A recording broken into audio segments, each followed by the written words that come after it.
Guys, ಪೂಜೆ ಎಲ್ಲ ಮುಗೀತು. ಸ್ವಲ್ಪ ಸಾಲಡ್ ಮಾಡೋಣ ಅಂತ ರೆಡಿ ಮಾಡ್ತಾ ಇದ್ದೀನಿ. ಬನ್ನಿ ಮಾಡೋಣ.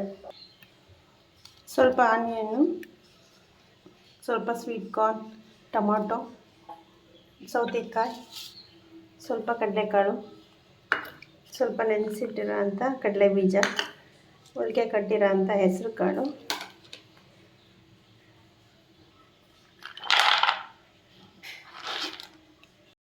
ಸ್ವಲ್ಪ ಕಡಲೆಕಾಳು,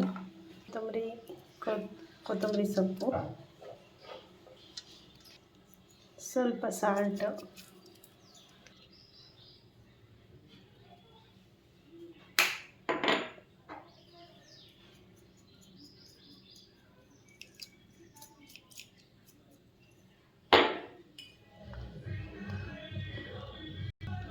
ಸ್ವಲ್ಪ ಲೆಮನ್ನು, ಸ್ವಲ್ಪ ಮಿಕ್ಸ್ ಕೊಡಿ. ಹೆಲ್ದಿ ಸಾಲಡ್ ರೆಡಿ ಆಯಿತು. ಸ್ವಲ್ಪ ಬೇಕು ಅಂದರೆ ಕೊಕೊನಟ್ ಪೌಡರ್ ಹಾಕೋಬೋದು. Morning healthy salad.